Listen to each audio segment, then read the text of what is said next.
In the culture war, there are no winners, just podcasters. Only a few are willing to risk their lives in the face of some of the dumbest ideas to have ever captured human civilization. Each week, we, Megan Daum and Sarah Hayter, humbly accept this mission in order to bring you conversations that are equal parts stunning, brave, and bin Laden chic. Welcome to A Special Place in Hell. Sarah, we have so much to discuss. Too feel much. Feel like it's been too long. Yeah. I've had a weird week. I had a kind of weird thing happen, which is that this piece that I wrote in 1997, this piece that I published in the New Yorker in 1997, which was about this like online romance that I fell into in like 1996. Anyway, the piece was published in 97, and I know I will tell you more, but okay. If you want, but it was like re-upped. So suddenly, like the piece popped up. The New Yorker did some like email blast or something for like New Yorker classics. Oh. And it featured my piece, and suddenly it was like in everybody's mailbox, and it was all over the place, and they had just sort of like recirculated it. And it's like really a time capsule in so many ways. And, it's like a long piece. 5,000 words or something like that. And a tremendous amount of work went into it. And it's hilarious because people are referring to it as a post. People are like, oh, well, I read it. That was a great post. That was a great post. Yeah. And that's just how we think of things now. It's amazing because like, I mean, that was like a year of work. Like I wrote the piece and then I rewrote it and then I submitted it and back and forth. It's just a terminology. I know, like, but you don't have essays. It was on like, it was like mocked up on like, gigantic, typeset on, stuck onto the wall and like copy edited and proofread and copy fit onto the page. I know, but it's sign of the times. Strange. It's every political opinion is a take, no matter how thought out. Everything's a take and everything's a post. Yep. Mm-hmm. I don't know, but would you feel like less pressure to like do a good job if you were just writing a post as opposed to a piece? No, I'm like perfectionist about everything, which is terrible. I wish I didn't because I need to be able to write more posts, but I don't because I'm obsessive about things and it's terrible. It makes it so that I write less. Somebody told me that that's the key to being like a blogger who, writes frequently. It's just, you're going to write every day. You're going to publish it every day. And that's it. You can't give yourself an excuse to like, oh, let me research that a little bit more. Let me think about that a little bit more. You can't give yourself those kinds of excuses because otherwise it'll just never get out there. I know people who have like multiple people who are sitting on books that they won't publish because it's just not ready. And it's like, well, it'll never be ready. The good news is the books probably won't get published anyway in this climate. But that's true. Yeah, I know. But I feel like there's, I've always said I feel like 90% of the discourse is generated by opinions or takes put out by people who don't even necessarily think those things, but they just had to say something that day. They had to meet a deadline or they had to get every other op-ed in the New York Times. It's not necessary to be said. It's not necessary. And they only said it because they had to say something. So if we eliminated everything but the things that people really felt had to be said, I think we'd be a lot better off. Yeah. We have to remind people to rate and review us. This does need to be said. This needs to be said because we keep forgetting. Urgently. I know. And we're slipping in the rankings, and it's humiliating because this is all I have. This is all I have. Your entire self-worth. This is who I am now, a podcaster, and I need to be captured by this audience. Maybe we're just not being captured enough. Like we need, if we would just do more of whatever they said, they would give us better reviews. We can pull a Dave Rubin and I know. We need to own the libs or own the others. We need to own somebody. We need to own. We can own each other. Yeah. Well, that's kind of sweet. You own me. There's no doubt about that. Yeah, I know. Okay. So what do they need to do? They need to rate and review us. rate and review us everywhere, please. 5 stars if you like us. And then become a paying subscriber if you want more. We come out with like 1 extra podcast every other week, or like 2 a month for paying subscribers, and they're pretty good. So if you want access to that, subscribe. Yeah. Okay. And at a special place. Sorry, I'm so bad at this. Okay. A special place.substack.com, or we now have a Patreon, so you can look us up on Patreon as well. And it's like the same thing, except with Substack, you pay $1 more a month and you get access to the community. So that's like the extra perk on Substack only. Patreon, you'll just get the extra episodes. Mm-hmm. Okay. So do that. That's it. Do that. Right. And I will just quickly say I'm offering another writing class early next year, personal essay and memoir from January 10th through February 14th, 6 consecutive Wednesdays. So if you want to take that, go to my Substack or to the Unspeakeasy or whatever. It's not hard to find me. Yeah. Apply for the class by December 15th. You should take the class. Okay, but do I have to apply? Do I have to pay? Yes, you have to pay like twice as much. I have to pay and you have to apply. Shit. But then I'll be like, this is how you, get over yourself and publish just write your Substack posts. Okay, it's not a writing class; it's a posting class. Okay, you should call it that. Actually, posting 101. Posting takes. Yeah. Okay. I know. Oh, look at us joining. We're joining the 21st century. Hell no.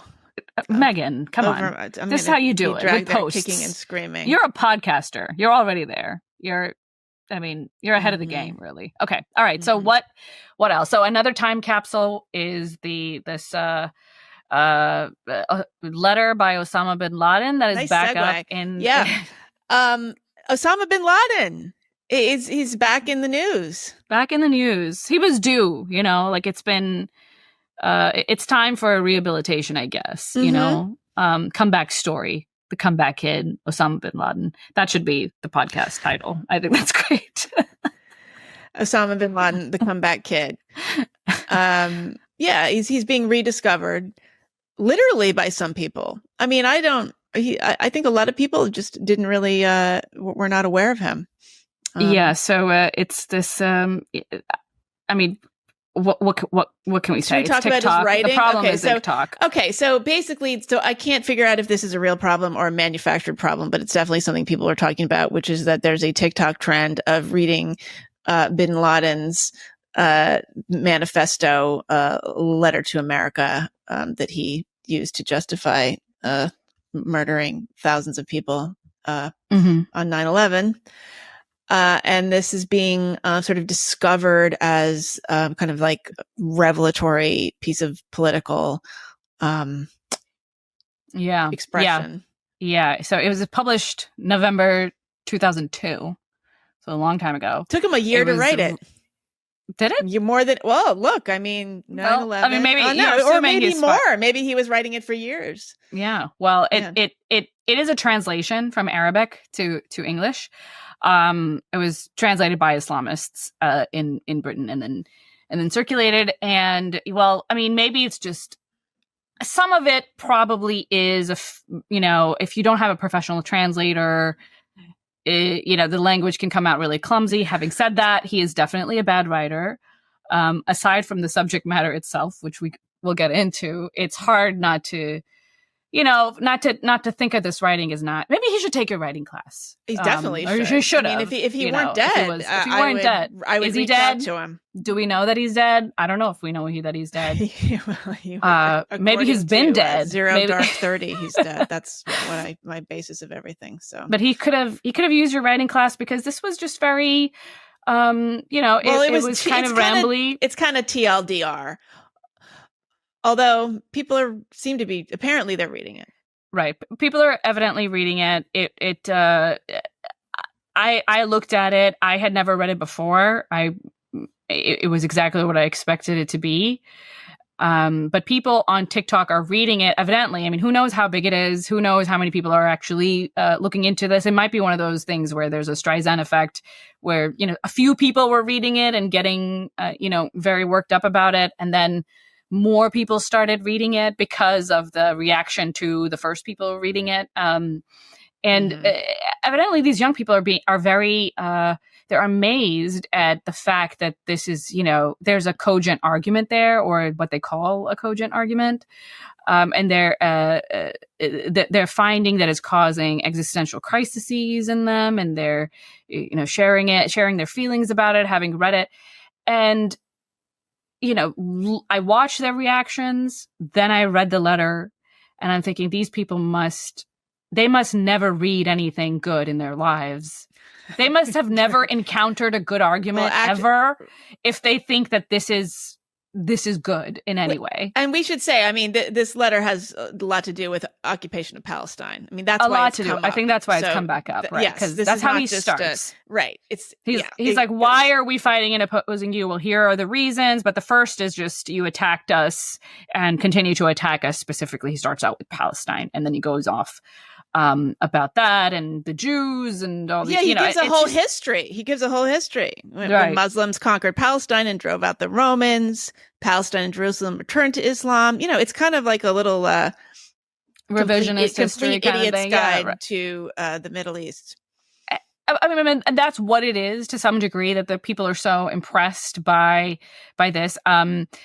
Eric Hole had an interesting post, not an essay, not a post on Substack. He has a Substack called The Intrinsic Perspective. I would recommend it. It's one of the more interesting Substacks I find. And he had a post called Osama bin Laden's TikTok popularity is based on childish notions of evil, and that's kind of what he argues, that there are people who just think, he says, essentially what appears to be so shocking to TikTokers is that bin Laden offered justifications at all, that he painted himself as a good guy, that he thought he was morally justified, and that he had reasons for doing what he did. As one member of the trend said, this letter is so well written and so reasonably structured an argument. Like, you got to present your findings. You got to, state your cause and all that. He does use Roman numerals as, as outline. It's, it does look very sort of official. It does kind of look like a legal brief. Yeah. So he says, Eric Hole says, yes, a lot more sympathetic to the actual arguments he's making, since at least some of these critiques come from America's political left rather than the right. But realistically, do they actually agree with bin Laden's claim that in the letter that AIDS is an American satanic invention, or that 9/11 was justified because gambling is legal in America? I suspect not. I think part of their major shock is because bad guys, as we are told endlessly by our media, are just that, bad, unashamedly so, and therefore they never present reasonably structured arguments. And I think that's kind of, that was my initial take too, that I think they're just surprised because there's a case to be made at all. And I would add, in addition to that surprise that there's a case to be made at all, they don't themselves have very strongly grounded arguments for what they believe in, and they've never had to defend them. And if that's the case, then it's really easy to, find something else and be very moved by it.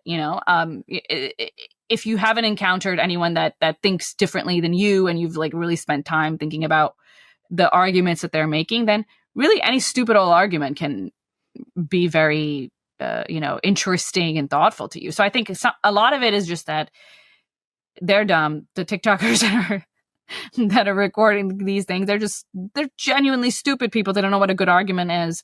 And that's why they're reading these patently stupid arguments and becoming very moved by it. I think this is a problem with Zoomers altogether, that they are just very divorced from the idea of making your case. I think that they think in terms of good guys and bad guys. They label people in specific ways, and they're this is their instinct, because this is what's been happening in the culture around them from day one, that this is a white supremacist, this is a bigot, this is a whatever. And so we're not going to pay attention to what they have to say. We're going to deplatform them. We're going to remove them from view. And we're not going to, of course, we're not going to contend with what they're actually saying. And so you have a generation that is that has never had to do that has never felt the need to evaluate an argument, because they know who the good guys are and who the bad guys are, and that's all you need to know, Yeah. And I mean, bin Laden is a brown guy who lives in a cave, so therefore he has authority to speak. I mean, I do there, and these sort of critiques of capitalism in this letter. I mean, I'm curious though, because it's like all over the place, and I'm wondering your thoughts on like who these TikTokers and whatever that means, because for all we know, there's 15 of them and they've just been amplified.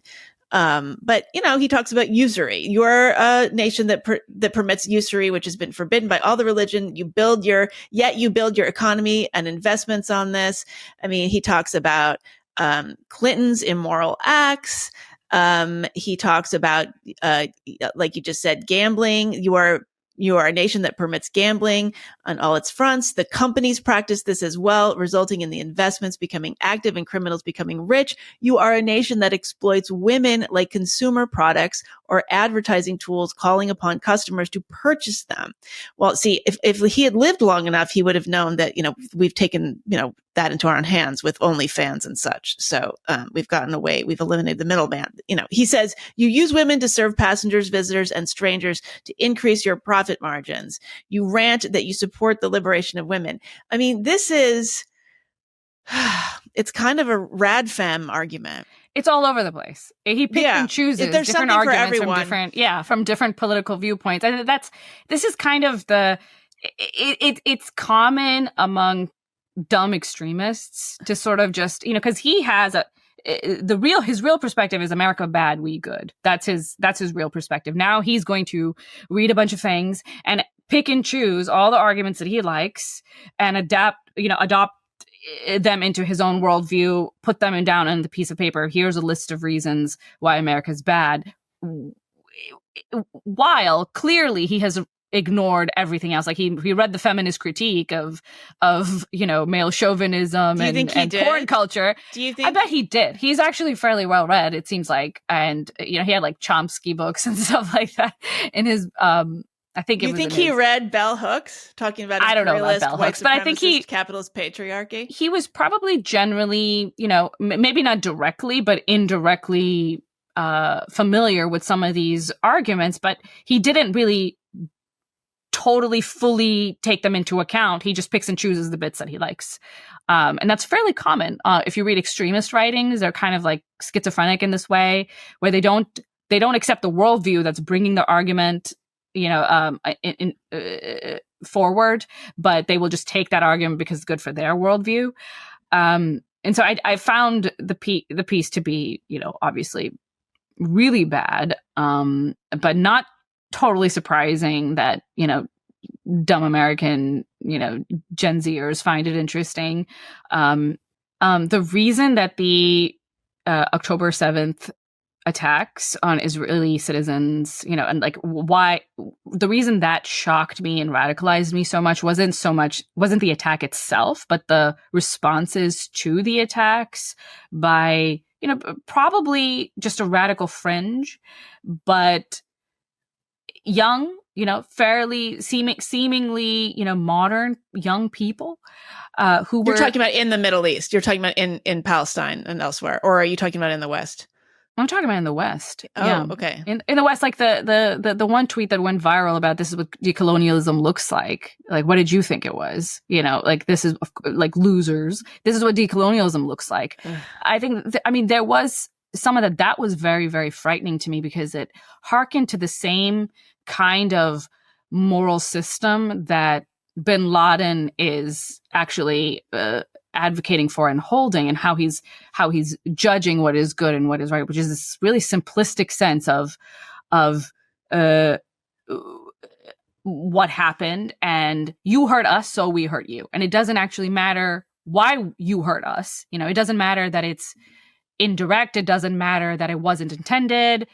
It doesn't even matter that it might not have happened. It's just that it was felt to have happened, and it's kind of the difference between, you know, like manslaughter and murder. Mm-hmm. We in the West recognize that there's a difference between accidentally killing somebody and intending to kill somebody. And we think that there's a difference between the state of Israel, you know, bombing an area with civilians in it because they're trying to get militants and doing their best to try and evacuate civilians out of the area, but clearly right. Well, that's why we have the right? Geneva Convention. I mean, what is a war crime? How is that defined? And people can argue over that, but the fact is, it is pretty clearly laid out.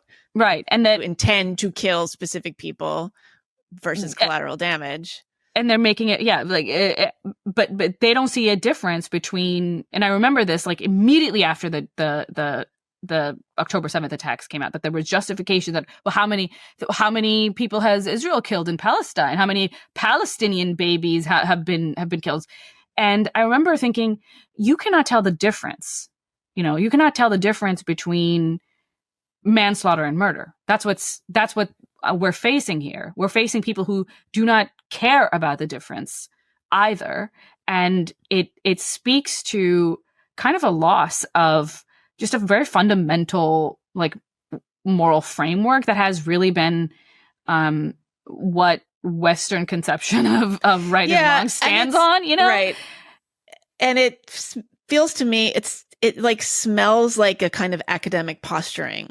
It's coming out of a worldview that is entirely theoretical. Like, these are people who sit around and think about things and have to come up with sort of more and more surprising or radical positions in order to write papers and kind of have something new to say. I mean, this is kind of getting back to the take thing. Like, you've got to have a take. And so if their take is something that they've kind of constructed based on a kind of, you know, patchwork of moral concepts, it doesn't have anything to do with reality. Like, the fact is that there's stuff that happened on the ground that is horrific, and it happened in a particular way. And that is of no interest. It's kind of like, oh, well, don't bother me with, you know, sort of prosaic discussions of reality. Like, that's just for plebes and normies. I think for some of the young people, they are actually applying it to reality, and that's what's so horrifying about this. Like, that they actually are able to look at the terrorist attacks and just skim over them, you know, and just say it doesn't matter because, you know, like, it was justified because. I can't see, but but wait, so let's stop there, because part of me feels like they're doing that because they don't want to confront it. I mean, I know this is like a very sort of basic analysis, but like, what I don't do they want to just kind of on some level believe it didn't happen, or they don't want to think about it? Because it just makes zero sense, right? I mean, I think you're right to some degree, and I'm sure that there are some people who just don't want to face the horror of what happened, and you can sort of see this in the writing of, like, you can see the New York Times coverage of what's happening in Gaza they just ignore that Hamas exists, you know, like, it's so incredible. Right. It's just Palestinian people, Gazan children, and, well, what about Hamas? You know, what about what they're trying to do there? Why is Israel there in the first place? And there just seems to be a, you know, I don't think it's I doubt it's deliberate, but I think there is an effort because they don't want to face what's actually happened, why they're actually there. So they just sort of talk around it. And I think that I saw the same thing happen with the terrorist attacks, that nobody was willing to actually talk about what just happened and how horrible it was. And was it, you know, the details of it, forget about the details of it. They weren't even willing to talk about the fact of it or acknowledge the fact of it. And there has been quite a bit of denial. I mean, there was a video going around of, you know, one of the women who was ripping off a poster. She seemed to just not believe that it actually happened. Yeah, like there's the not believe there's crowd, quite a bit of that. And yeah, there's different sort of avenues into there is some posters. Yeah, I think there is some of that, but I think that there's something more frightening, which is also like that one tweet of the woman who did acknowledge that it happened, right? Like, she was the one who was like, this is what decolonialism looks like. She did acknowledge it. You know, she did acknowledge that the attack happened, and she justified it. And I think that's what to me is extremely terrifying, because this is, I mean, in bin Laden's letter, it's, you have starved the Muslims of Iraq, where children die every day. It is a wonder that more than 1.5 Iraqi 1.5 million Iraqi children have died. Now, this was before the war, okay? So he's talking about before the war on terror. It's a wonder that more than 1.5 million Iraqi children have died as a result of your sanctions, and you did not show concern. Yet when 3,000 of your own people die, the entire world rises and has not yet sat down. He's equivocating economic sanction. He is equivalentizing. He is making equal.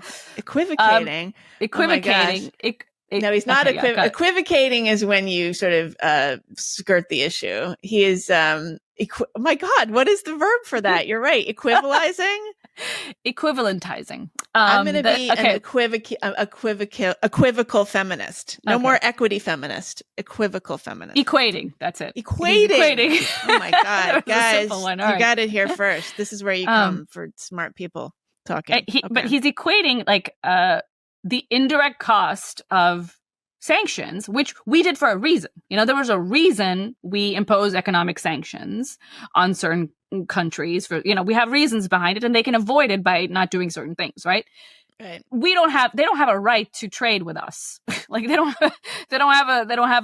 no moral right to that. And yet he's just like, well, as a result of your sanctions. Yeah, it's a fact. This many kids have died. Intention doesn't matter. Right. Yeah, the intention doesn't matter. Yes. Why? The context around it doesn't matter. All that matters is that to him, this many people died. And who is he going to point the finger at? Not his own governments that could have avoided whatever. Like not his own people or politics in his own country, but to us, you know, to Americans. It's an incredibly like insane way of looking at the world. And I see, you know, I see this like the blueprint of how he's approaching, you know, morality within the mindset of our, you know, decolonization. Yeah, it's a postmodern blueprint. Scholars, I mean, nothing has any meaning. Or intention, it doesn't matter what intention is, it's what is the effect. And then how is the effect defined? I mean, the other thing I was going to say, so I think that there are some people who probably don't want to believe that it happened. And then there's this whole sort of disembodiment of the culture. Like, I think that, like, you know, the fact that you've got some people killed in the most horrific way that involved torture and long periods of bodily physical agony. Okay, so there's like that, and then to sort of equate it with collateral damage, which is of course also horrific, but just kind of, it's not the same. It really is not the same. Collateral damage as a response. Why is Israel there? I think that this has to do almost with like the disembodied character of a lot of people's human experiences at this point. Like the idea that somebody would parachute into a concert and then take up, or, you know, come into your kibbutz and take up knives and carve up your body while you're still alive, that requires like a concept of your body. Yeah. And I think that is gone for a lot of people. Like, if it doesn't happen to them specifically, like they can't imagine it. I mean, I know I'm being very sort of theoretical here, but I think that this is part of what's happening, maybe. We're just, there's so much LARP, you know, that's going around. Yeah. And everybody's kind of participating in it. I think there was a time where, you know, we were not as involved in the politics of like the rest of the world. I mean, you couldn't see as a young person, you couldn't hear from voices in different parts of the world on TikTok and see their faces and feel, you know, a connection to them that is probably not really real, but, you know, you feel it nonetheless. But you didn't have this sense of like fake involvement, and like you didn't have this feeling that you knew what was happening on the ground in certain places. Right. You knew that there was a distance between what you were seeing and hearing and what was actually going on, simply because the medium was not as, you know, it was not as immediate. Yeah. And there was the intermediary that was your newspaper, you know, and you would get it, you would hear the news of something that happened in, you know, Israel or Palestine, weeks maybe after it actually happened, after the U.S. reporters heard, and then they corrected a story, and then they created something like a piece, and they fact checked and whatever, and then you got the news, and it was somewhat delayed from when it actually happened. So that created like a distance there, and you couldn't LARP in the same way. It was events of another country that you were reading about, and you were keeping it in that context. But now I think that this like fake intimacy that we have through the internet allows us to have this really it's a incorrect, distorted, like a fake. I mean, it's as if we're all, what is that syndrome where you're like too attached to celebrity figures and parasocial. Parasocial. It's like a parasocial relationship with terror.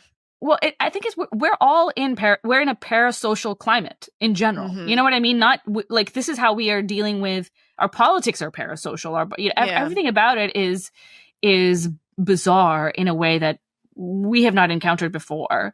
And I think that it's going to bamboozle young people who have never had anything else to compare it to. This is how they're approaching the conflict. So many of the Zoomers that I talk to about this issue, they have literally no idea about anything else, any of the other contexts. All they're talking about are the TikTok videos and, the bombings by Israel, because that is the only thing they know, and this is real people you're talking to in real life. Like, I'm curious, what are you, how is this going? Like, what do they say exactly? I try to stay out of the conflict, like discussion of the conflict when it comes to family members, but sometimes you can't avoid it.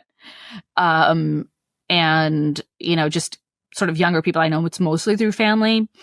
An extended family and kind of on the periphery. I'm listening into their conversations. And sometimes it's, friends or friends of friends, kids of friends, that kind of thing.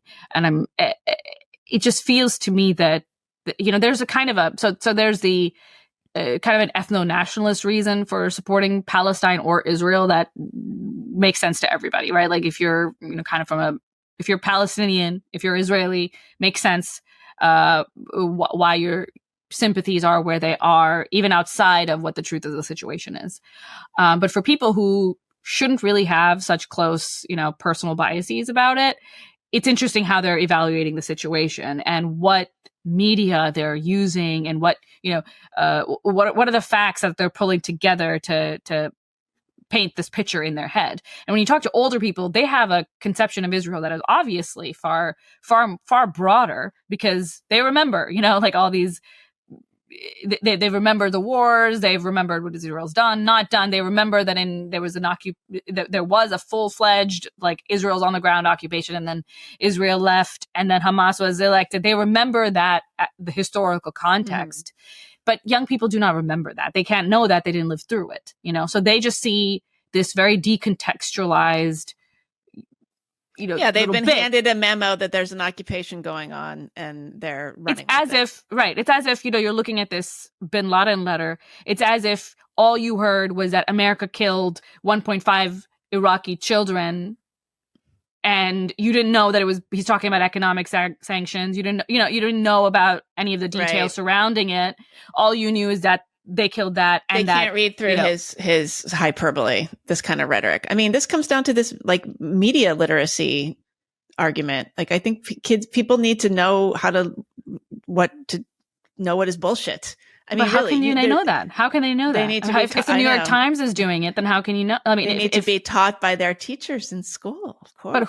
But look, if the New York Times is themselves participating in this like weirdly decontextualized view of the conflict, and this is the best we have, even then their coverage is fairly good, even that like compared to everybody else around them. TikTok is just partisan garbage. It's just like, and on both sides, genuinely, like you just should not be on TikTok. You should not be watching it. But if that's what they're looking at, who has the authority to give media literacy in a time where the media themselves are so deeply partisan, where the educators themselves are so deeply partisan? It's a feedback loop. I mean, it's a complete legitimacy crisis. I feel this myself. Yeah. And I'm not a young person. I do not know what to believe. I honestly wake up every day and sadly I look at Twitter. I should probably just stop looking at Twitter altogether. Yeah. And I'm like, I don't know what this is. Yeah. What am I looking at? Yeah. And I cannot imagine what it would be like to be 20 years old and not know anything any different. I mean, that's what all this information has gotten us, though. This is the ironic consequence. Is it ironic?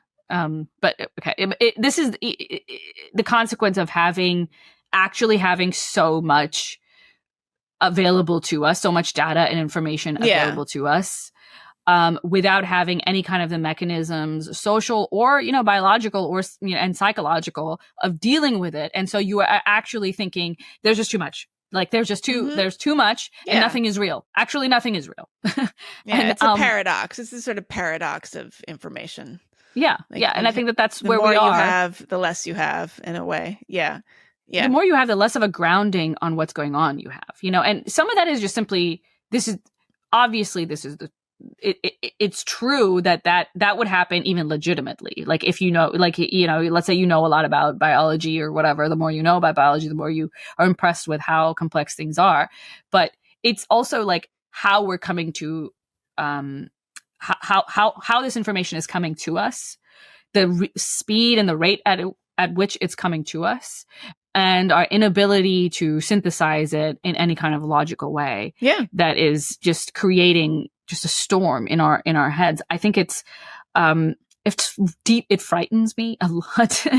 Yeah. Because how we know what we know is the foundation of everything. Like if we cannot even agree on the reality of on the ground, which I can't with, is some of the younger people. I can't agree with them on what is true. Then I can't agree with them on anything, because politics is based on top of a shared understanding of what is true to some degree. And if we don't share any understanding, then we can't even talk. We can only go to war. I know. And I mean, so much of the way people sort of organize their thoughts and opinions have to do with almost like being a fan of certain things. I mean, there are memes, and then there's fandom, and I'm going to attach myself to this person. I'm going to attach myself to this kind of character, and I'm going to be part of this subculture that has organized itself around this particular kind of person. And I mean, it makes sense that people would do that. Like you substitute, if you don't have a kind of baseline truth, you're going to substitute that with like social ties that are, organized around fiction almost. I mean, I thought it was, Osama bin Laden. I mean, it's the way that we joke about him now is really says something, because I mean, he was absolutely like reviled and horrifying figure. I don't think I ever really hated him. I kind of hated the ideology he was following, but right. He was the villain of 9/11. Yeah. I mean, for sure. But I mean, he is such, he's rife for riffing. Let's just put it that way. I mean, just the way he looks, and he lived in a cave, and this is the mythology. In the end, he of was him. Caught in a nice house. I mean, he wasn't nice for there. I mean, I wouldn't live there, but it was okay. But so Katie Herzog put out a tweet. This is hilarious. She wrote, Osama bin Laden pluses. Okay. So these are what's good about him. Polyamorous. Okay. He had 5 wives. She says family man. He had between 20 and 26 children. Bearded. So he would be like very, this is like a very hip guy. Tall. He was between 6'4" and 6'6". Brown. Wow. He's a brown person. So definitely check that box. Mostly vegetarian. Traveled the world, wide array of interests: poetry, horses, soccer, jihad. In the minus category, baby boomer. That was it. So, and she Nepo baby, like Nepo, yes. Well, so she asked people. That was her initial list, and then she asked people to help her add to the list. And the replies were just. Some of them are great. So somebody says independent thinker, is best known for his deconstructionist practice, despite his family background in construction. So the bin Laden family were a very rich Saudi family in the construction business. Okay. High energy. Okay. This guy goes from high to low. This guy just made a very funny deconstructionist joke. And then he says, high energy. When people mention him, they usually say it was a blast. This guy's good on the dad jokes. Loves nature, lived out in the mountains in a tiny house for a while, made of 100% non-industrial material. Huh. He had bad kidneys and had to undergo dialysis in caves. Multilingual. Somebody said serial killer. Somebody said based. Yeah. Was he based? I don't know. Would you say that this, the manifesto is based, carried cash? Yeah. Okay. Yeah. Oh, this is good. Wrote an op-ed for Teen Vogue titled "Letter to America." Was the manifesto originally published in Teen Vogue? I think it might have been. Definitely should have been excerpted everywhere. I'm sure they would have excerpted it. 3 names. Yep.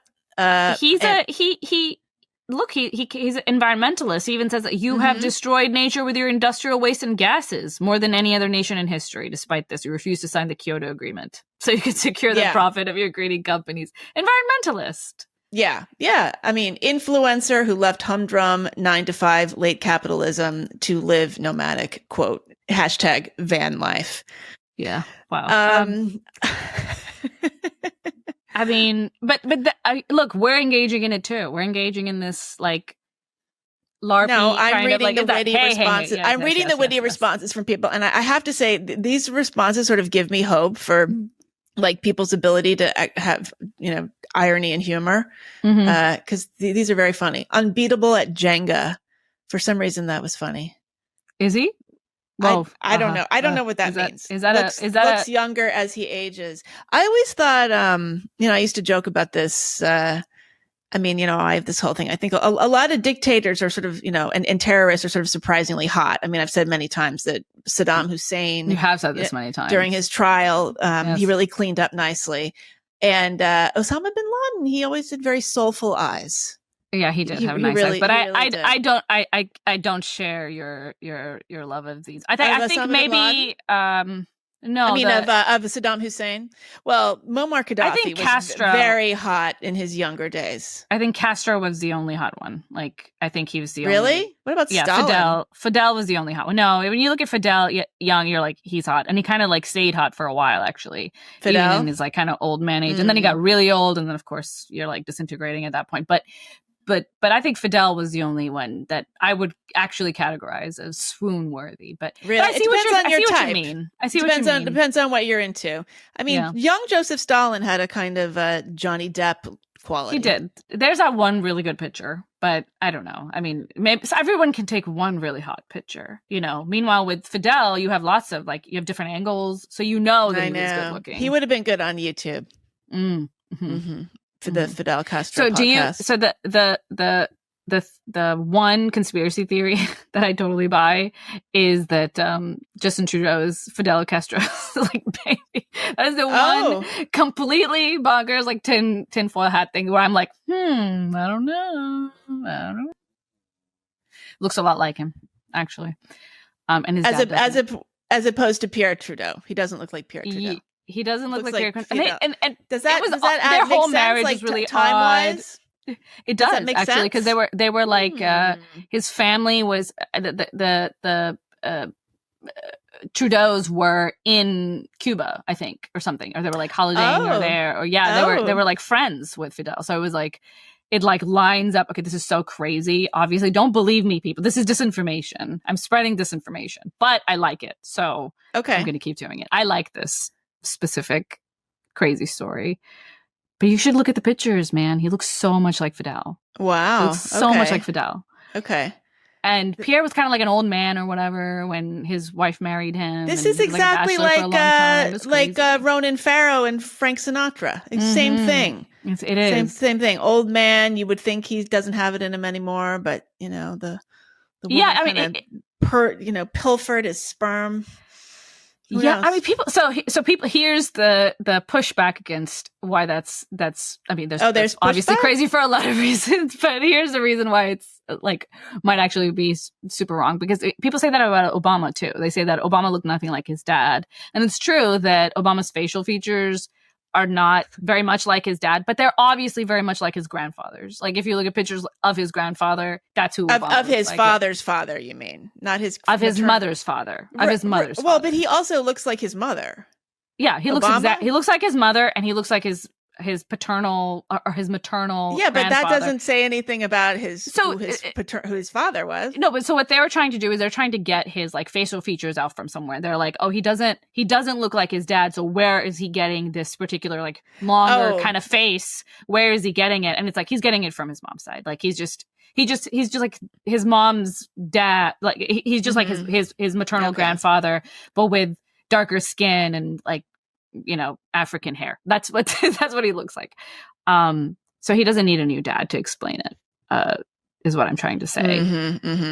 Yeah. Well, I don't know. So it'll be interesting to see if Osama bin Laden, becomes the Che Guevara of the moment. If they're going to be like Osama bin Laden T-shirts, and it's going to be the new.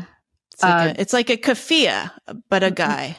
There was a lot of funny things about this letter, but one of the ones, so he mentions Guantanamo as this historical embarrassment to America and its values, you know, and it screams in your faces, you hypocrite, you know, like, okay, so that's how he characterizes Guantanamo, as a hypocrisy, first and foremost, okay?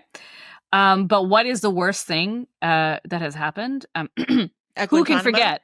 The food? No, just what is the worst thing that he calls, like, what is our national embarrassment?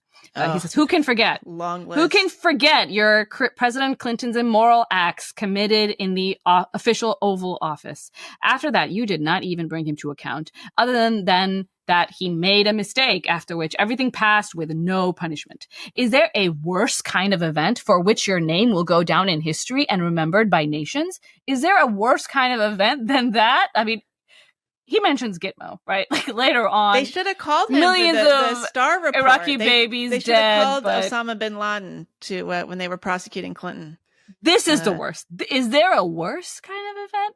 Megan, can you imagine anything worse? I wonder if what Monica Lewinsky would have to say about Osama bin Laden. I mean, it's true. She's very interesting. She got dragged. I know. She's a hero. She's a hero. Yeah. She did not want to talk, and she didn't talk, and then really screwed over by women. Mm-hmm. She should come on our podcast. She'd be a perfect. I know. I think I read a piece of hers or. Featuring her, of hers, and it was great. She was like very, very interesting person. She was like the original canceled person before there was, but I don't know. So Osama, people should move on because he's not all that. He's not all that. He's not all that, ladies. Writer. You can do better. Straight. Come on, like just. It's not, so embarrassing. It's so embarrassing. I know. This is like the state of American education. That's what it is that you read this garbage, badly written garbage. But he's brown. Look, Sarah, what do you expect? He's brown. He's not a white guy. He's not going to write that well. For a brown guy, it's pretty damn good. Sure I'm surprised that he didn't get nominated writings for the National Book Award. Well, yeah. Or, you know? I mean, look. Megan, don't speak. You're speaking too soon. It's just made it's just come back around. You know, the comeback kid is just coming back around. Yeah. So we don't know. I mean, we don't know where fair. He'll be. You're judging him by white supremacist standards, and considering that all he has had to overcome, this is pretty good. It's kind of complete sentences, and he uses Roman numerals, or at least his translator did. So, that is exceptional. Mm-hmm. Okay. All right. So, what else do we have on our list of takedowns? What is? I don't know. I mean, it was a big week in gender, but do we care? Do we care? I mean, I always care, but of course we care. We should stop pretending like we don't care. We should stop pretending like we don't want to talk about it, because obviously we're dying to talk about it. No, I know. We should just own it. Yes. So, I mean, there was a big conference of GenSpect, which is really interesting organization that has been calling for more nuance and facts in the discussions around gender, especially gender youth medicine. And they had a really successful conference in Denver, but there was a kerfuffle because an AGP guy showed up and was wearing a kind of fancy dress, revealing dress. Yeah, it's like tearing apart the TERFs. They're all the community is there's a TERF breakdown. I laugh, but so basically, this guy named Phil Illey, that's ILLY. So he is, he identifies as an autogynephile, and he has written a book that, talks about his conception of AGP. And he actually redefines it as auto-heterosexuality. And he did not speak at the conference or sell his book there. He was just a regular attendee. But I guess somebody snapped a photo with him and posted it on social media, and all the various TERFs who were maybe in attendance or maybe not in attendance reacted and said that this was an unsafe situation at the conference, because just by definition of being an autogynephile, he would have been aroused by his very presence there in a dress, and therefore forcing everybody else to participate in his fetish. And there were men and women at this conference, we should say. So I don't know. I'm actually agnostic on this one. Yeah, I had a take on Twitter, and I'm glad this is not a community that I'm like a part of. I'm just sort of on the periphery. It's kind of nice. Like, 'cause I spent so much of my like activist career being very much at the center of a community. You gotta stay in your lane. And it was terrible. Like, I hated it. And because it's so hard to like be objective or, stop and just be able to think about something when you're a part of things in that kind of very direct way. I feel like I did a good job, but it took a lot out of me, and it was, not fun. The way it's kind of fun being a bystander and like cheering or booing or whatever, like as it, as things happen. But I think that in terms of this guy, I do feel like there was something about what he was wearing. So he happens to wear this very blue dress. It's a very kind of I don't think it was incredibly scandalous of a dress. No, it was kind of it wasn't a very nice dress. I mean, it wasn't nice. Probably others have worn it better. Let's just put it that way. But it also didn't belong at a conference. Like it was definitely not an academic if you were just saying that men can wear dresses and women can wear suits and it's fine, then, well, I don't think anyone would be wearing that at a No, it was like a it was ball kind gown. Of inappropriate. It was the kind of thing you should wear if you're a contestant on The Bachelor. Yeah, he had like gloves on, like both hands. Actually. So I did feel like contextually, like given where he was, it was inappropriate for the context. Outside of the fact that he's an autogynephile, it was just inappropriate for the context. And then the fact that he is an autogynephile really does change how one feels about the fact that he actually went out of his way to wear something that was not appropriate in that environment, even on a woman. And, knowing that he is an autogynephile, knowing that everybody else knows that he's an autogynephile. And so there's a lot of like contextual elements of it that make me feel like it wasn't appropriate for him to wear that. I don't know how predatory it was, but it was probably inappropriate for him to wear that. It might be predatory. I think the people who are calling it out and saying that this should not be allowed, are they're not crazy, because there's at the very least you can advocate for a standard of professionalism in any given context, and this was a professional context. It's how you should dress. I mean, you're business casual, right? Business casual, and it's a kind of a sexualized thing, and cross-dressing in that context in particular, in that sexualized way when you are an AGP, like says something. There's you're communicating something to many people in that context in particular. And I felt that he chose, I mean, at the very least, the dress should have been different. If he had to wear a dress, it should have been a more dowdy dress. This should have been a more professional dress. That's the thing too, like with these AGPs, the way that it's so interesting, like what they find is erotic to wear. Like, because if you're like women, like you feel sexy, it doesn't, you don't have to have like a sexy outfit on to feel sexy. Like you could wear jeans and a t-shirt and feel because their arousal is rooted in the connection to femininity, right? So we don't have, our arousal is not rooted in the fact that we are females. It's rooted in something outside of it, like what's happening and there's a sexy situation or whatever, and then you can be hot in anything. But so he doesn't feel hot totally naked, for example, the way that a lot of women might feel hot if they are hot, they might feel like that's an extremely sexualized context and they feel very sexy that way because they have great bodies or whatever. But obviously AGPs do not feel super sexy naked because they don't look like women naked. And it's a different kind of a situation. That's why the dress is important. That's why the dress and their connection to femaleness. The fact that, gloves are a very feminine thing. They're very heavily female coded. And that's why it turns weird them on. There. Yeah, I know. It's anything that is female coded. The more female coded it is, and the less likely a man is to wear that thing, the more they're turned on they are by it. So lace that's why lace is such a thing, because lace is something only women do. Men don't do at all. So it doesn't matter, even if most women don't find it all that super sexy. An autogynephile would, because it's a heavily female coded thing. Right. I mean, this is like why drag queens dress the way they do. Drag queens are not just dressing up as women in a business suit. In a pantsuit. Right. Like they're not Hillary and like they're yeah. I don't know. I mean, but I do have a hard time sort of with this just like extreme policing.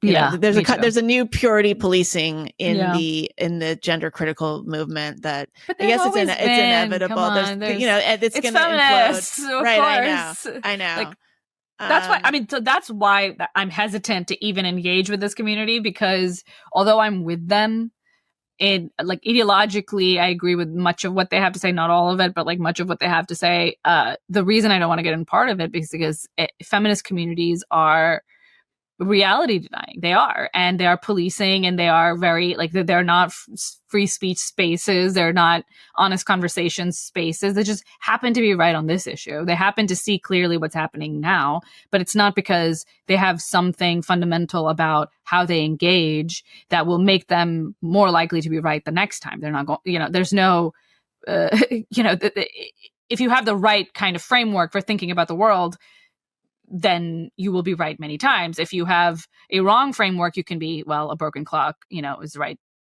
twice a day. That's what's going to go on. You think that feminist spaces are by definition reality denying? To some degree. They're definitely not reality oriented. They're definitely not free speech oriented. They're harm and harm reduction oriented. And that can mean a lot of things. Feminist spaces. I mean, would you say feminist spaces are very well,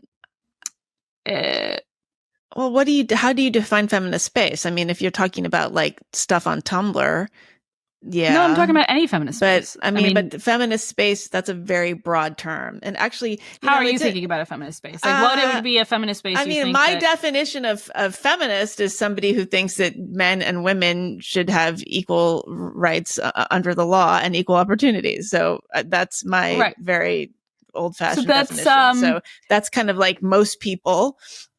And I think most people.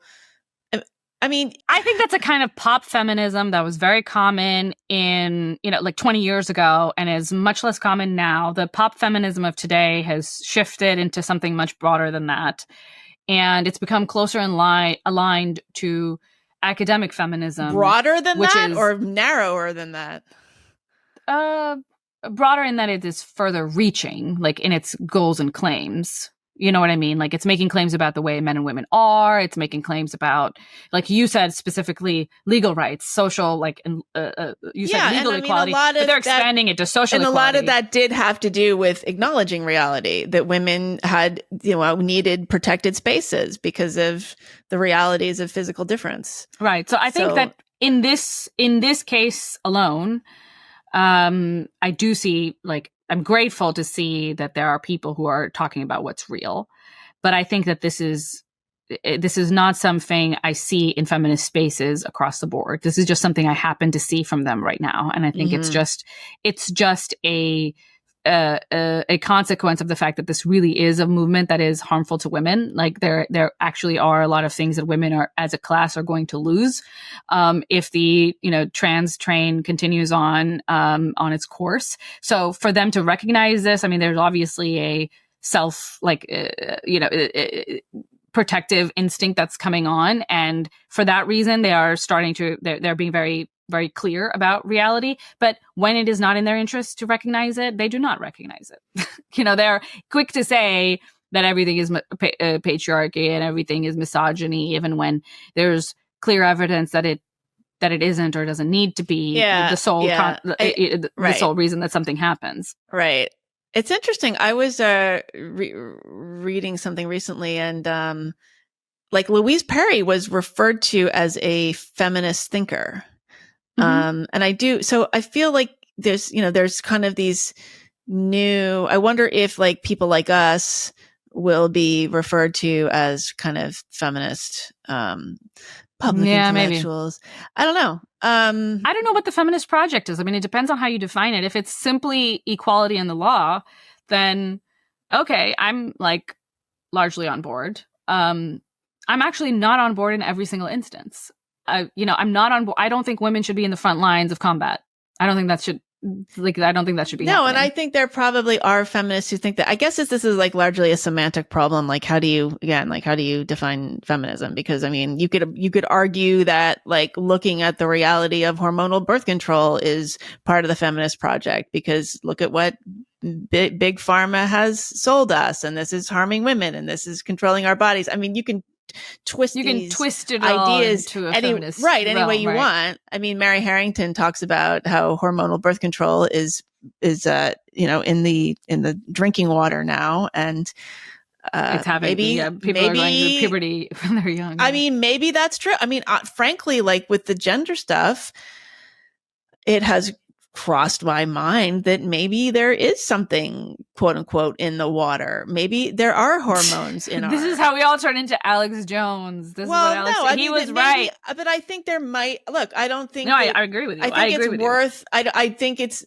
the people who want to talk about that in an intelligent way should not be dismissed, because there's no doubt that there's hormones in the food that we eat, and factory farming probably is contributing to earlier onset puberty and all kinds of things. There are a lot of plastics everywhere, and they're endocrine disruptors. And this is not a crazy conspiracy. There is some truth to it, and we might find out as we come to know more about our environment that it is true that there have been some serious consequences to us as biological beings because of the hormones that we're ingesting. I don't dismiss that at all. And I think that those concerns are, I just don't know enough about it for sure to make a strong claim. Well, I am wary of it. I'm absolutely wary of it. And I'm wary of it enough that I have stopped with plastic consumption, using birth control. Please don't, Sarah. We can't have any more disruptions to this podcast, please. I'm going to come over and stick a Norplant in you. Okay, please. That's going to be. I mean, we need it for our Patreon. God, they would like it if I was pregnant. Would they would probably enjoy it, wouldn't they? No. They don't want us to be fat. Do you think they would get their sympathy, or they would feel? I mean, really, it's like falling down. But on the job. And then there's the male audience, like that we're trying to capture on YouTube, and they're going to be upset about it. You'd have to be like Diana Fleischman and show off your hugely pregnant belly on the YouTube. Yeah, absolutely. I mean, you got to pay me a lot more for that. She did it for free, but not me. I know. Okay, so she's a cheap date. What else do we have to say about this issue? I do think that one of the issues, one of the factors that is not being sufficiently discussed when it comes to the AGPs and their behavior, and in the case of this specific AGP and why I have a little bit of sympathy for him, is that I think men do think differently about sex. Men actually do have different levels of what constitutes threat for them.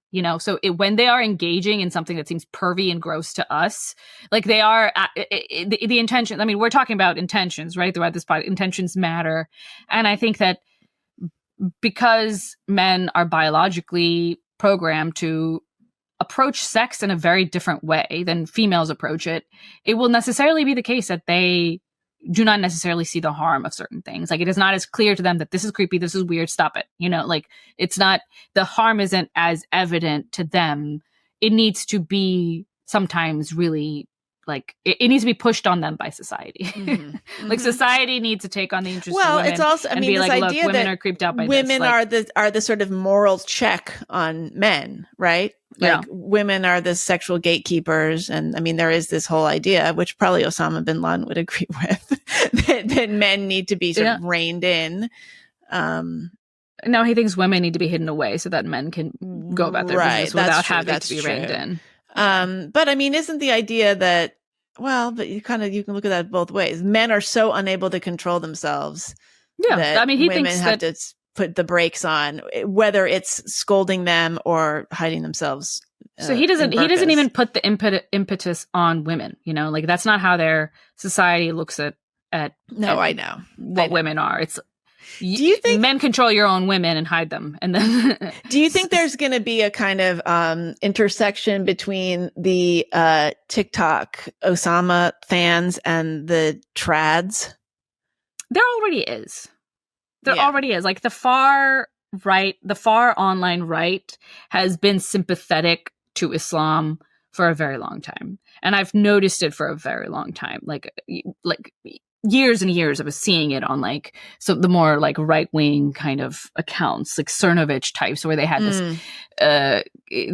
this sort of begrudging respect for Islam. I mean, it wasn't even all that. They weren't even hiding it. They were just sort of saying, well, this is a base religion. You know, this is a trad. This is a very trad religion. Ideas like, here. They have some, I mean, look at what they say about women. So you remember the, who was it that it was in the UK, I believe. There were these posters. It was kind of a troll that somebody did. I forget who, but they put these posters all up around town that said, "Islam is right about women." Great. Which you know, depending on, it's offensive I love that it's offensive in a lot of ways, you know, and depending on who you are, it's offensive in a different way. Mm-hmm. So there's, because you know, you're a lefty, you would say Islam is great for women. You know, Islam is a feminist religion and all that, and then, but you know that what they're saying, you still as a lefty want to take this poster down because you know that wasn't their intention. But in any case, there was this kind of public conversion of Andrew Tate. Mm-hmm. Into Islam. I mean, who knows how real that is, but it was kind of a political conversion. It was interesting. I think we should talk about this in our bonus episode because I want to talk about Ayan's conversion to Christianity, Ayan Husseili's conversion. I have a lot to say about that. And that's a whole nother conversation though. But it's interesting. It is the religion of the Chads in many ways, right? It's an alpha faith. Islam, is the religion of Chads. They know how to treat their women. They're kings of their castles. Yeah, well, they're not beta cucks. They're not cucks. Yeah, they're not cucks. So but a lot of them are kind of incels, which is why they act the way they do. So. Are they? You think they are? I mean, in the sense that they literally I think a lot of the jihadists, because they are disenfranchised and they can't like get it together, and so they act out this way. I mean, of course. So, but right. See, you could any of this you could look at either way. You could have a take in either direction. And you could say the incels are attracted to Islam because they see it as a Chad religion, so they convert to it in order to be more Chad, right? But in order to reclaim their masculinity. The ones that don't, right? But like ones that are already in the Mideast in those countries, like I would imagine those aren't. I wouldn't call them incels. Really, the ones that are drawn to jihad. I mean, isn't there not a? No, they're different. Really? Okay. I read a book. Okay, all right. I mean, I read a book by Carla Power called Homeland Security a couple of years ago, and she talked about just sort of different avenues that people took into jihad in the Middle East and also even in the West, in places in America. And a lot of it was just kind of guys who were lost. I mean, that's a claim you can make about every movement ever no matter what. And it's so it's kind of a nonsense thing to talk about too much, because it's true of many true of many politically extremist movements that you will have lost men that are attracted to them. So what's really relevant is what else is different. What else is going on. But I don't think that the jihadi from the West is the same kind of person as the jihadi from the East. I don't think it's the same type.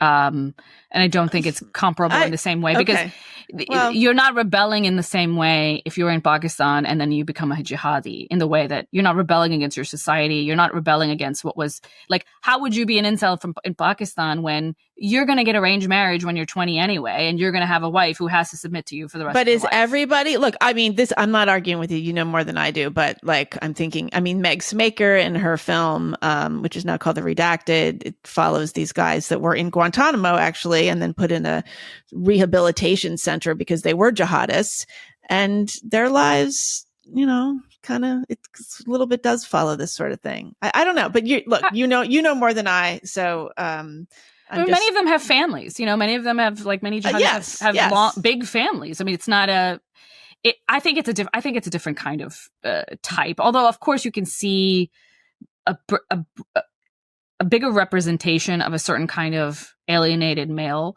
in all extremist contexts. Yeah. But it doesn't need to be like a beta cuck alienated in the same way necessarily. And it doesn't, if you look at some of the head honcho terrorists, if you look at and you read about their lives, they are, intelligent people, the generals. Yes. Of course. Yeah. And they had good lives. They were educated. They had communities that supported them, and they were just true believers, really.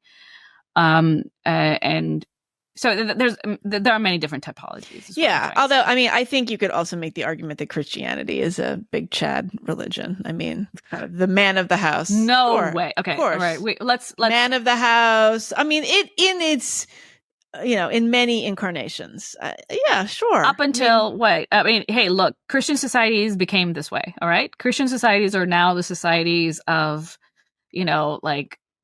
rainbow jihad or whatever. So that's in the last 10 years. But then you can't be that Chad if you some kind of how Chad are you if they took over anyway? Come on, there's Italian patriarchs, and there's all kinds of just the construction of the Christian family is very much back in the day, but it wasn't that long ago. Back in the day, but their argument is that there's something weak about Christianity. There's something about Christianity that led to where we are, because we are seeing within Christian societies a kind of new, modern way of looking at the individual that is very different than what Christianity would see. So maybe there's something about this is what the theory goes, and to some degree I agree with it. And I talked about it a little bit in my post on is Christianity woke, or is woke is wokeism uniquely Christian? I talked about that on my Substack. I think there is something about the Christian religion that sort of opens up the possibilities for a lot of different paths, including this one. And that is not, I don't mean that as a critique. If you adhere to, there's a lot of different ways to be a Christian. If you adhere, right. But I'm talking about the philosophy, that the foundational philosophy, and there's a lot. So there are a lot of people who will say, Tom Holland says things like this, similar to this, not exactly this, but there are many people who argue that the modern conception of human rights is something that can only have come from Christian, a Christian foundation, a Judeo-Christian foundation, not Judeo-Christian, just really? Christian. Yeah, really? Judeo-Christian is a new term. Okay.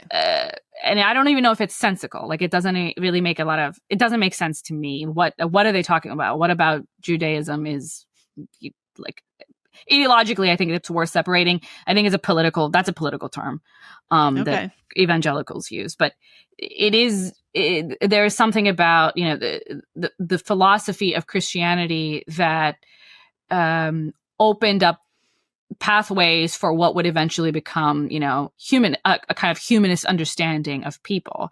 And therefore things like individual rights, things like human rights, these sort of conceptions. So people will argue, And I don't think it's completely the case that this must be the path that we needed to take to get to human rights and civil liberties. There are other paths that could lead here as well. But I do generally buy the theory that Christianity is more open to this way of conceiving the self in a way that Islam is very closed. So just contrasting it based on that makes sense. That makes sense. Although the Islam is a religion of peace, people would right, but like I mean, it's so fundamental. Yeah. Just starting from the fundamental difference that Christianity, secularism is possible in a Christian context. You can argue for it. You can argue it based on the Bible. You can argue it based off of Christian thinkers that secularism is something that is valuable and is Christian, actually. So there's a possibility there. But with Islam, for example, the state and the church are one and must be one and the same. And so if you then say, okay, there cannot be the possibility of secularism in a Muslim context that can be undergirded by Muslim theology, like by Islam itself, then I mean, obviously it's a harder path to get secularism in Muslim societies. It's a tougher thing for them to accept. So that's sort of where I'm coming from. Okay, anyway, all right. Well, this is your wheelhouse. We're going on for too long anyway. I'm not gonna take the wheels off here. Can you guys please subscribe? Please subscribe to our Substack. And this keeps the lights on. Because otherwise we wouldn't even what would we be doing? No. I mean, we would have to be doing this from a cave. We would have to be writing manifestos and having a bunch of porn VHS cassettes lying around. Have a lot of wives working as interns.